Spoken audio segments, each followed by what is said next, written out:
सर्वों गजानं भूतगणासेवितं कपितुम्बुलसारभक्षितं मासुतं शकुनाशकणं नमा विघ्नेश्वरपादपङ्कजं गणानाथं गणपतिगुं हवामहे कविं कविनपुस्रवस्तवं देशराजं ब्रह्मणां ब्रह्मसुदानं शृण्वन्नुति विश्वसाधनं महागणाधिपतये नमः।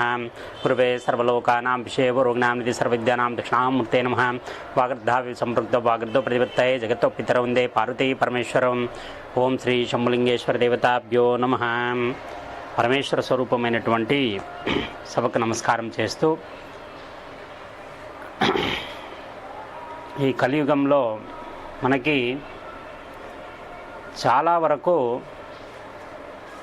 ఎటువంటి అనుబంధమైన డబ్బుతో ముడిపడి చూడడం మనకు అలవాటైపోయింది.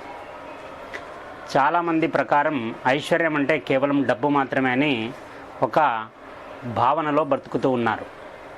వీళ్ళు తమ జీవితకాలం అంతా సంపాదించడంలోనే పెడతారు.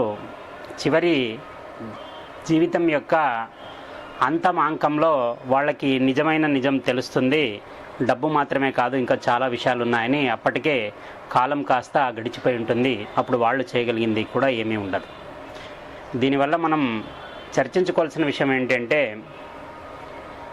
ఐశ్వర్యం అంటే మనకి డబ్బు అనేది అదొక భావన మనలో నాటుకుపోయింది. అది శాస్త్ర ప్రకారం ఐశ్వర్యాలు 8 రకాలు ఉంటాయి. అందులో అష్ట ఐశ్వర్యాలు అంటారు. ఈ అష్ట ఐశ్వర్యాలలో మొట్టమొదటిది తల్లిదండ్రులను రోజు చూడగలగడం, అంటే ప్రత్యక్షంగా తల్లిదండ్రుల సమక్షంలోనే బ్రతకగలగడం అష్టైశ్వర్యాలలో మొట్టమొదటిది. ఇక రెండోది భార్య అయితే ఒక అనుకూలమైన భర్త అయితే ఒక అనుకూలమైన భార్య ఉండగలగడం రెండో ఐశ్వర్యం. మూడో ఐశ్వర్యం ఏది అంటే ఒక సత్సంతానం. ఆడ కానివ్వండి మగ కానివ్వండి, తల్లిదండ్రుల మాట జవదాటని బిడ్డ ఎవరైతే ఉన్నారో, దశరథుడికి రాముడు ఎలాగున్నాడో అటువంటి సత్సంతానం పొందడం మూడవ ఐశ్వర్యం. ఇక నాలుగవ ఐశ్వర్యం రుణాలు లేకపోవడం, అంటే అప్పులు లేకపోవడం. బాగా వినండి, పెద్దోళ్ళు అనేవాళ్ళు మరి అప్పు లేనివాడే రాజున్నట్లరా అనేవాడు. ఎందుకంటే అప్పు లేకపోతే వాడికి ఆలోచన ఉండదు, ప్రశాంతంగా వాడి జీవితం గడిచిపోతుంది. అటువంటి అప్పు లేని వాడు కూడా ఒక ఐశ్వర్యంతోనే మనకు లెక్కేస్తారు. ఇక ఐదవది ఏదంటే అవసరానికి తగ్గ ధనం ఉండడం. అంటే ఒక ఇంటికి అవసరాలు వచ్చినప్పుడు మనకి ఇంతకు మునుపు కూడా ప్రస్తావించినట్లు ఒక బ్రహ్మచారికి 3 నెలలకు అయ్యేటువంటి ధనం కానీ ధాన్యం కానీ నిల్వ ఉంచుకోవాలా.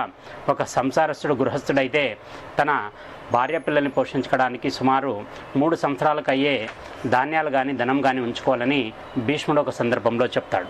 అలాగా దాన్ని మించి ఉన్న ధనం ఏది యజమానికి మంచి చేయదు, చేటే చేస్తుంది. కాబట్టి ఎక్కువ ఆశ పడకుండా మనిషి ఉన్నంతలో నీతిగా బతకాలని చెప్పి మనకి భీష్ముడు చెప్తాడు. అలాగే ఇక ఆరో ఐశ్వర్యం మనం ఏది తిన్నా అరిగించుకునే శక్తి.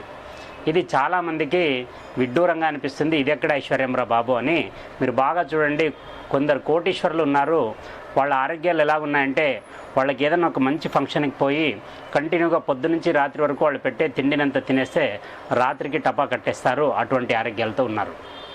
ఉప్పు ఎక్కువ తింటే బీపీ వస్తుంది, చక్కెర ఎక్కువ తింటే షుగర్ వస్తుంది, ఇంకేమైనా ఆలోచన చేస్తే మెదడులో వాపులు వస్తాయి, ట్యూమర్స్ వస్తాయి, లేదా బ్రెయిన్ హ్యామరేజ్ అయిపోతుంది. ఇలాగా 1 కాదు 2 కాదు, వయసు నిమిత్తం లేకుండా ఎన్నో రోగాలు ఉన్నాయి.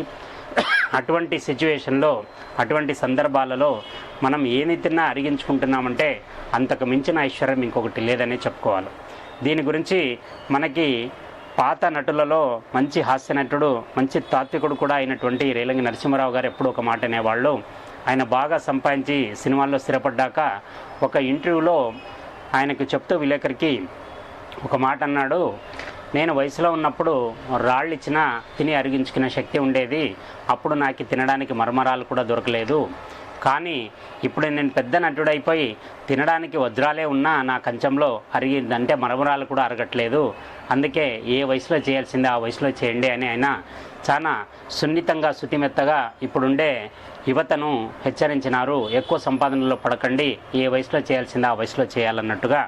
జీర్ణశక్తి కూడా మనకి ఆరో ఐశ్వర్యం అవుతుంది. ఇక 7వది మన బాధను పంచుకునే వారు ఉండటం. వాళ్ళు స్నేహితులు కాయిండొచ్చు, శ్రేయభిలాషులు అయిండొచ్చు, లేదా బంధువుల్లో కానీ మిత్రుల్లో కానీ ఎవరో ఒకరు నీకు నిజంగా కష్టం వస్తే భార్యకు కూడా చెప్పుకోలేనటువంటి కొన్ని పరిస్థితుల్లో అటువంటి ఆప్తులకు చెప్పుకోవాలా. అలాంటి ఆప్తుల్ని పొందినవాడు కూడా ఒక ఐశ్వర్యంతోనే సమానం. ఇక చివరిది అయినటువంటిది ఎనిమిదవది 10 మందిలో గుర్తింపు పొందగలగడం. ఈ బాగా చూస్తే మనకు ఈ పైన 7 ఉన్నాయంటే ఖచ్చితంగా 8వది ఉండి తీరుతుంది, 10 మందిలో ఖచ్చితంగా గుర్తింపు ఉండి తీరుతుంది. ఎందుకంటే ఆయన జీవితంలో ఏమేమి సత్కార్యాలు కావాలో అవన్నీ ఈ ఐశ్వర్యాల్లోనే పూరించుకుంటున్నాడు. మొట్టమొదటిగా తల్లిదండ్రులను చూసుకోవడం కానీ, అనుకూలమైన భార్య లేక భర్త పొంది ఉండడం, మంచి సంతానం కలిగి ఉండడం, రుణాలు లేకపోవడం, అవసరానికి తగ్గ ధనం తన దగ్గర ఉండడం, జీర్ణశక్తి కలిగి ఉండడం, మన బాధ పంచుకునే ఒక ఆప్తుడు ఉండడం.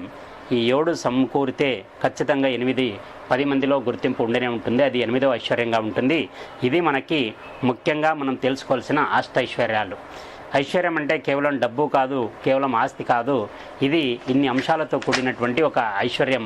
అందుకే మనకి ఎక్కువ డబ్బు మీద కాకుండా మానవ సంబంధాల మీద కూడా మనం ఈనాడు ఫోకస్ చేయాల్సిన అవసరం ఎంతైనా ఉంది. ఇక ధనాన్ని వద్దు వద్దు అని కూడబెట్టినా ధనానికి 3 అవస్థలు ఉంటాయని పెద్దవాళ్ళు చెప్తారు. ఆ అవస్థలు ఏమంటే ధనం యొక్క 3 అవస్థల్లో మొట్టమొదటిది దానం. ఇది చాలా ఉత్కృష్టమైనది, చాలా మంచిది. నీ దగ్గర ధనం ఉన్నప్పుడు ఏదైనా సత్కార్యానికి కానీ లేదా అవసరం ఉండే వాళ్ళకి కానీ దానం ఇస్తే ఇది మొట్టమొదటి ఉత్కృష్టమైన సేవ, చాలా ఉన్నతమైనది ఇది. ఇక దీని తర్వాత మధ్యమమైనది భోగం. ఇది ధనం యొక్క అవస్థల్లో 2వది భోగం. ఈ భోగం ఎట్లా అంటే అటు గొప్పది కాదు, అలా అని చెడ్డది కాదు.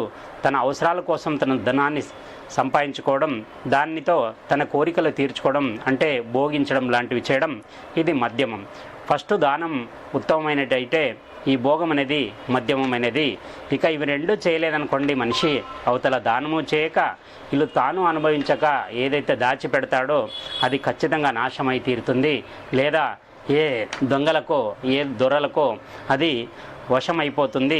అందుకే ధనం యొక్క 3 అవస్థల్ని దానం మొట్టమొదటిది ఉన్నతమైనది కాగా, భోగం మధ్యమైనది, తాను భోగించడం 3వది. ఇవి 2 చేయలేకపోతే ఖచ్చితంగా అది నాశనం అవుతుంది. కాబట్టి మనం మన దగ్గర ఉండే ధనంలోనే సత్కార్యాలకు ఖర్చు చేస్తూ ఆ దేవుడి కృపాకటాక్షాలు మనం పొందొచ్చు. అలాగే పాపపుణ్యాలలో పుణ్యాంశని మనం పొందవచ్చు.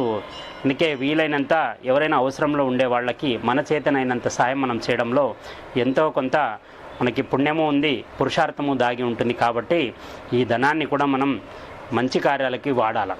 ఇక